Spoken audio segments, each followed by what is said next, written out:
Welcome to Truckee Talks. I'm Maya Schneider. Well, there's a lot of different services provided in our community, but one of the more important services is that of the Truckee Tahoe Airport District. And it's my great pleasure to welcome members of the Truckee Tahoe Airport District, Phred Stoner. Phred, the interim manager, nice to have you here. Thank you. And Ken Foster, a member of the board.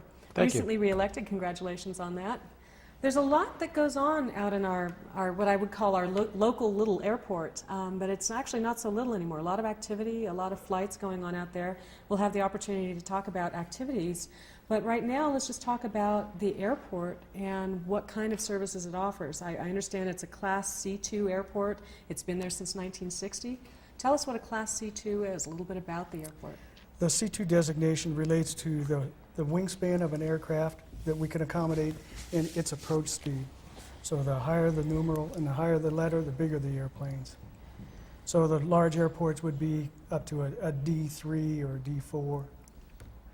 How large of an aircraft can our airport accommodate?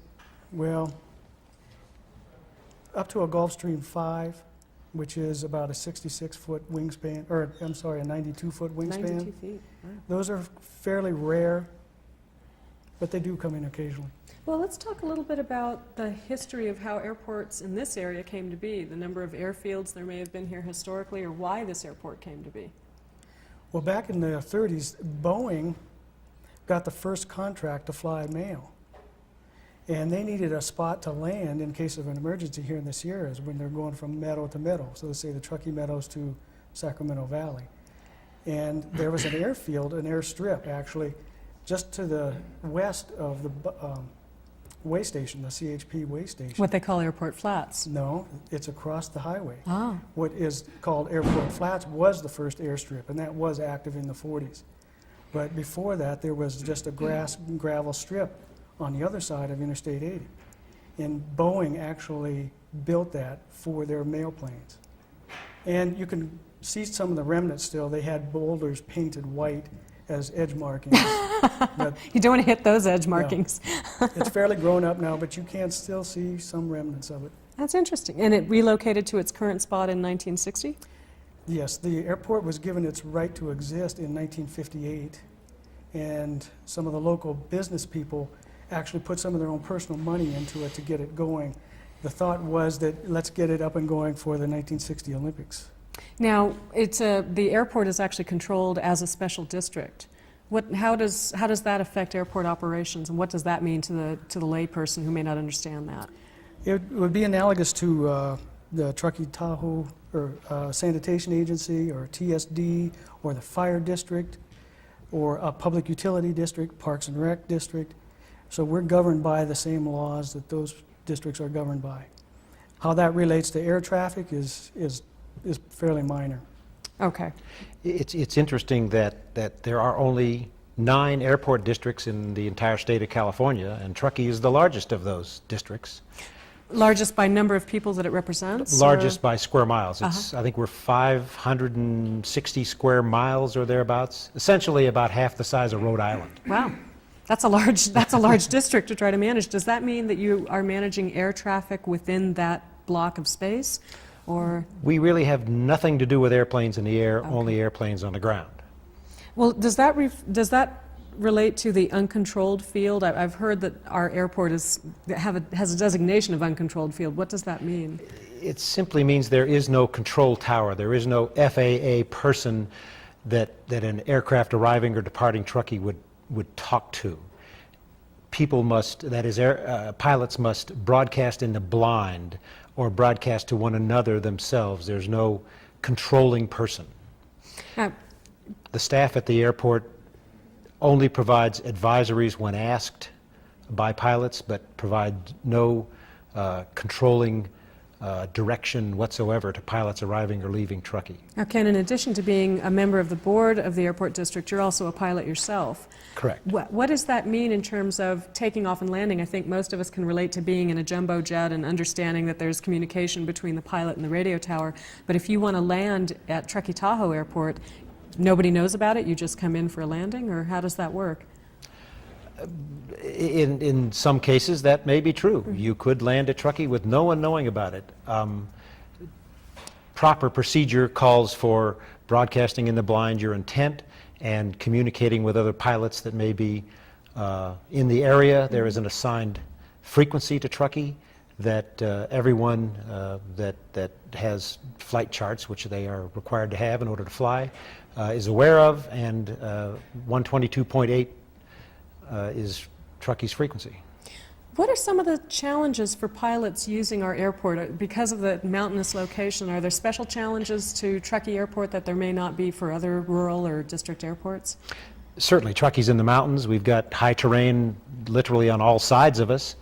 And because of the high terrain and because of our warm summer climate, we often get what's called a density altitude that is much higher than the physical elevation of the airport, which causes aircraft engines to run less efficiently and the lift on airplane wings to be less, and it just requires more safety factor and a greater understanding of what makes airplanes fly in order to be comfortable at Truckee.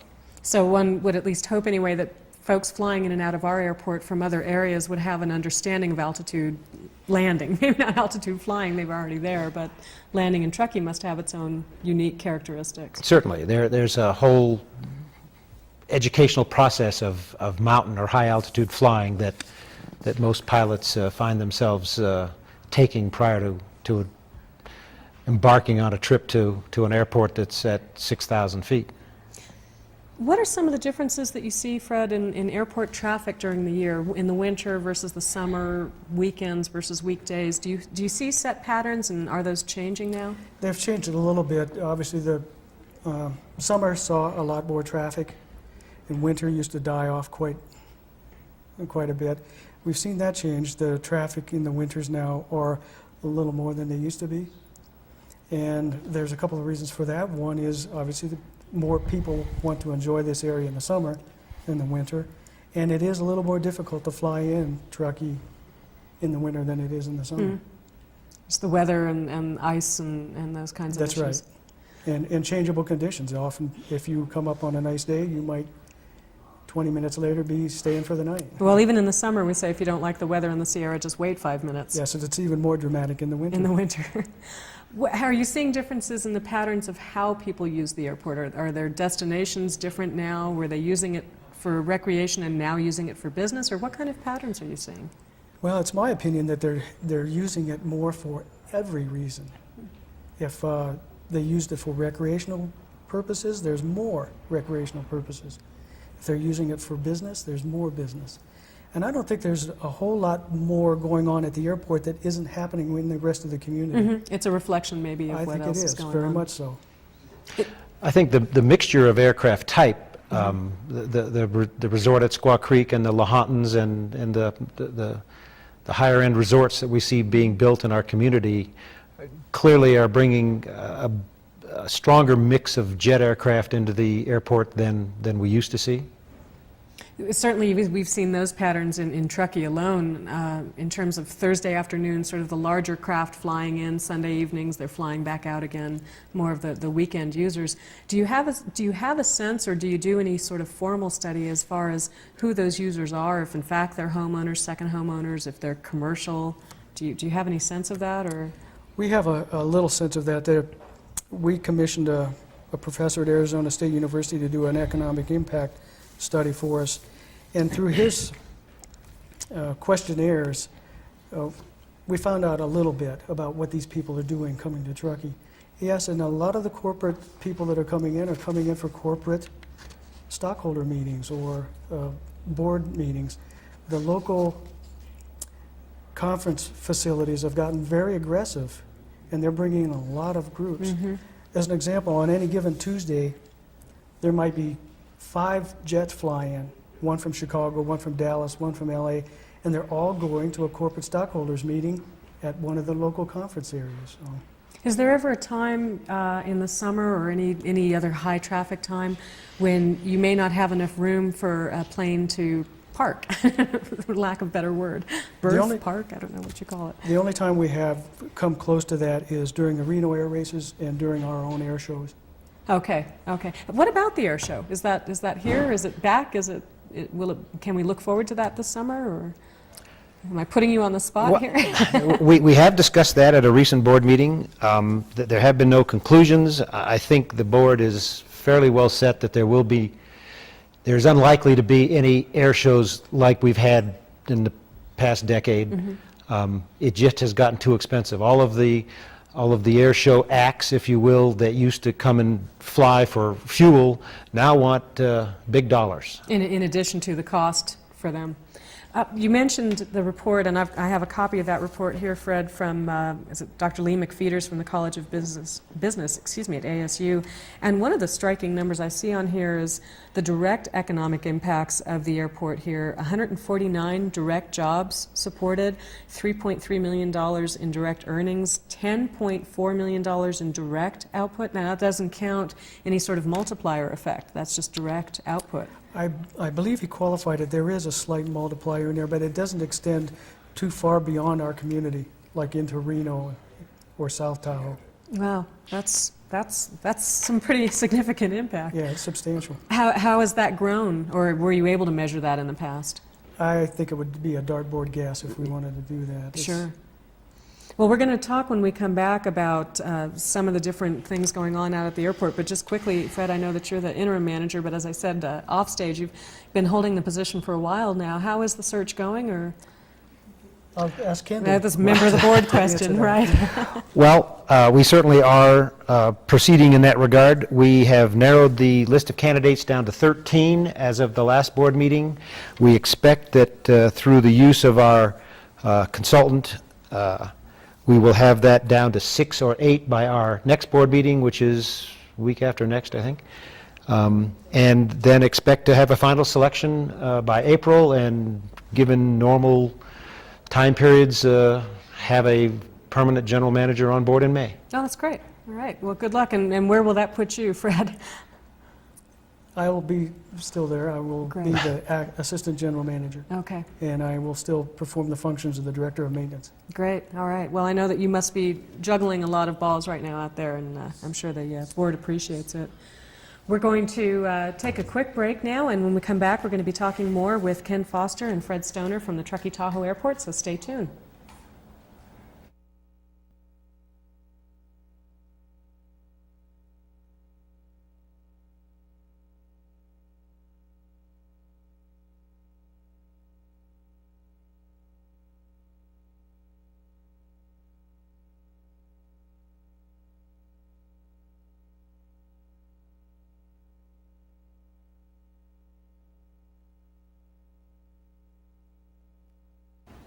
Welcome back to Truckee Talks. We're talking about the Truckee Tahoe Airport District, and our guests are Phred Stoner, interim manager, Phred, and Ken Foster, member of the board. Nice to have both of you here on the show.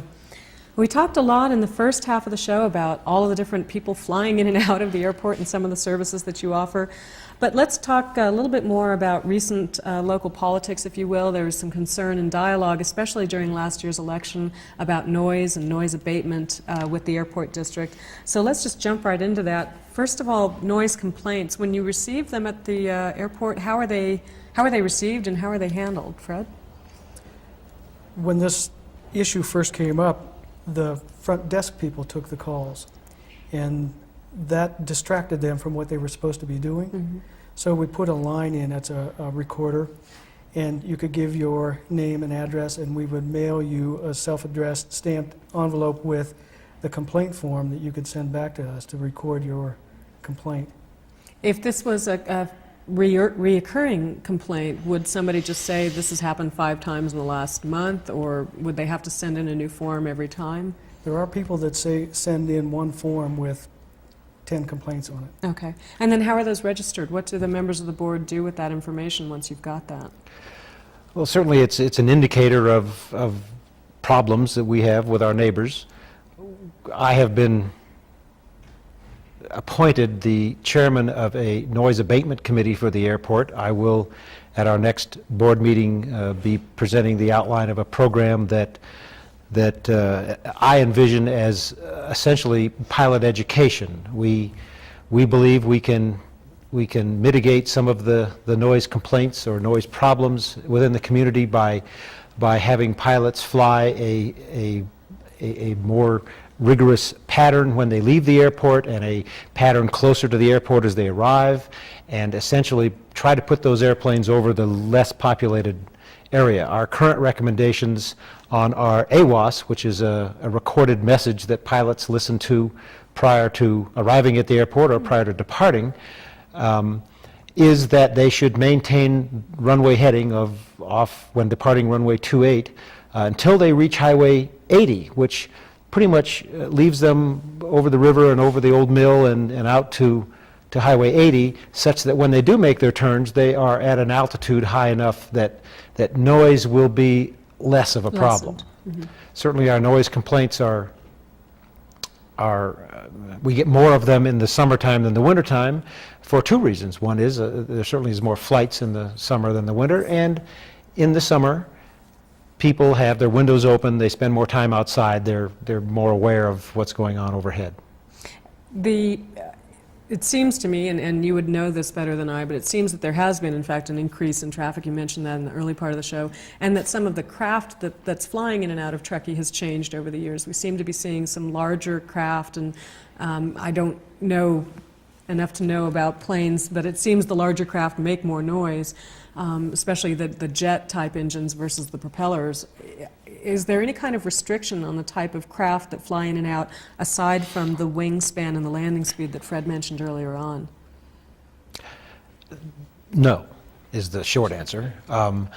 The airport is a public airport funded at least in part by the FAA, and we are required to remain open to the flying public.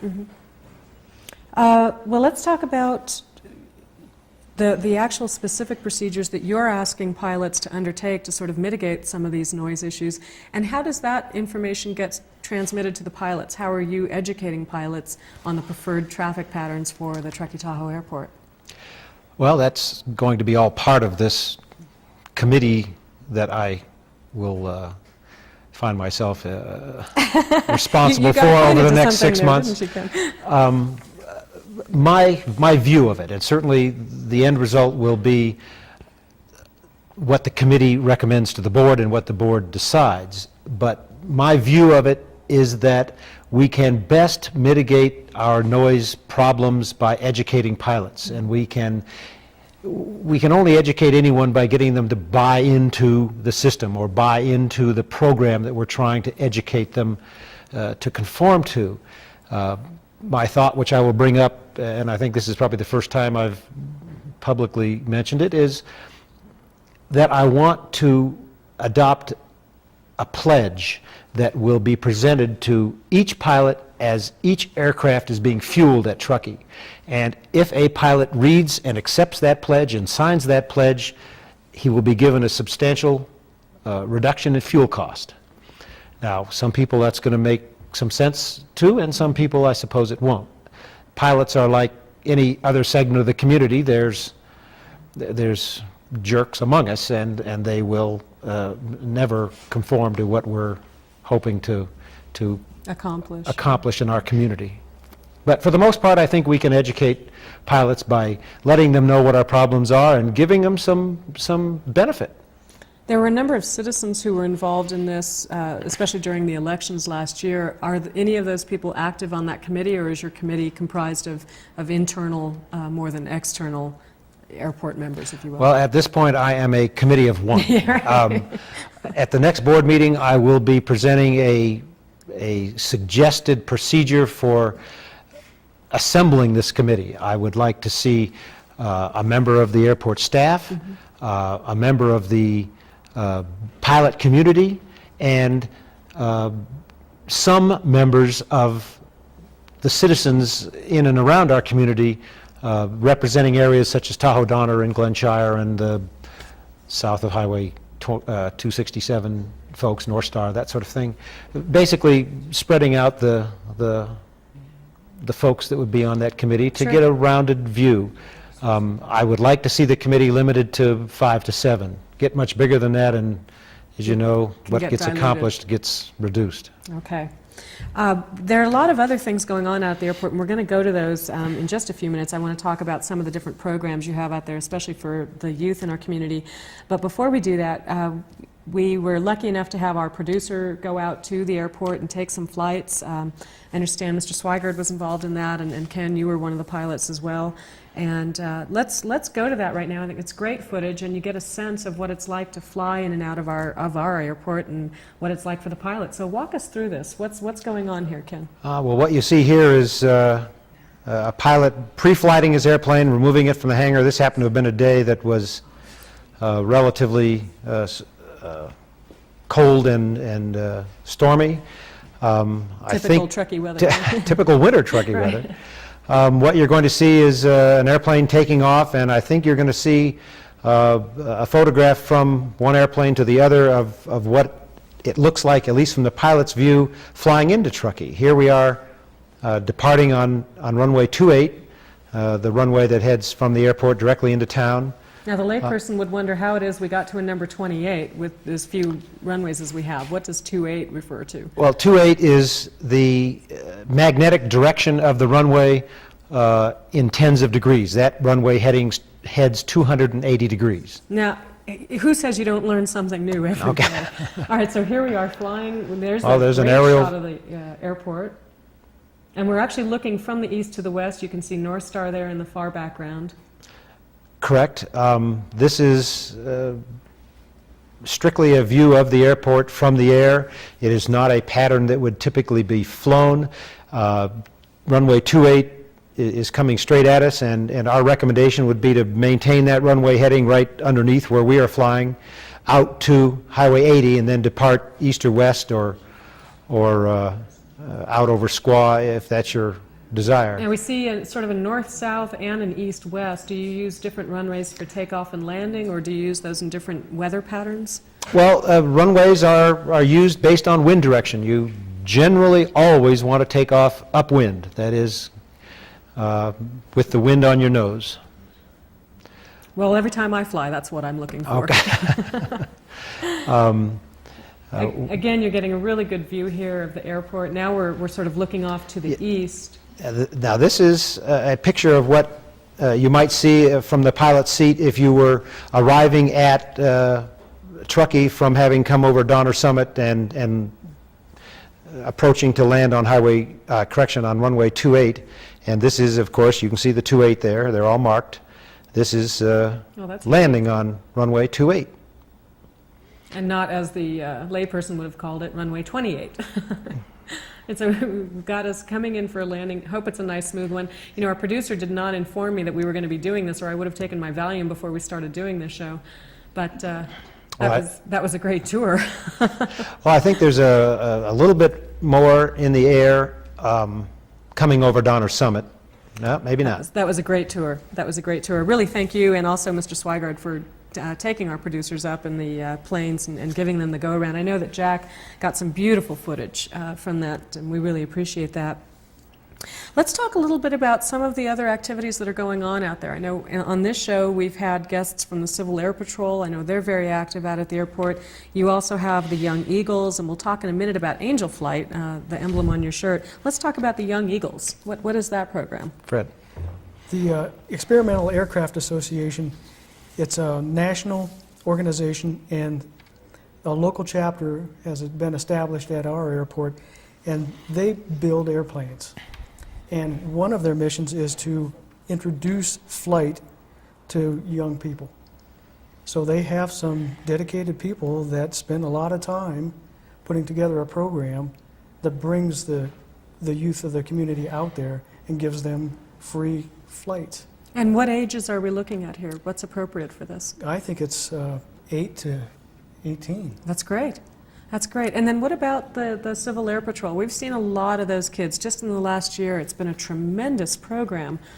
That has really grown. I think they're up to 30 or 40 cadets now just out of this airport. And really making some strides. Those cadets have received awards and gone on to competitions. And yes, they have. And they're not just from Truckee, they're also from North Tahoe, right. West Shore, and I think even a couple from Incline. All right. Ken, let's talk about Angel Flight. What is that? Angel Flight is a national organization that I belong to the West Coast group. We are about 1,500 members.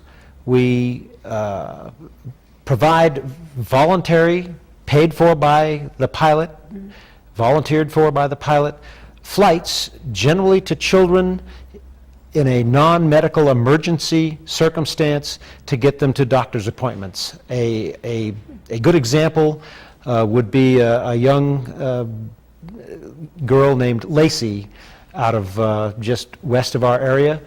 She was born and had an immediate heart transplant. We provided flights for her from her home to Palo Alto to Stanford for many years. She's now 11, doing quite well, and is just a delightful young lady, but 1,500 of those kinds of flights every year are volunteered by the Angel Flight group. Oh, that's great. What a great network. Well, we only have a minute or so left. We want to wrap up the show. Quickly, Phred, can you tell us, for the public's information, when and where your board meetings are held? The board meetings are at the district office, at the airport in the terminal building, and they're the third Thursday of every month, and they'd start at 9 o'clock in the morning. You might point out, except for this month. Except for the month of February. Yes, there's conferences that the board members will be attending, so we moved the meeting to the Tuesday. Otherwise, regularly, third Thursday of the month, 9 a.m. at the district offices at the airport. That's correct.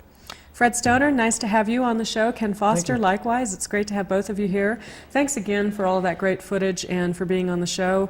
Ken, I wish you luck with the noise committee of one. I failed to mention we're asking a member from the town to join our committee as well. Oh, well, Bob Drake is in the audience here tonight. Perhaps he'll be interested in putting his hand up. Meantime, thank you very much for joining us here on Truckee Talks, and we'll see you next time.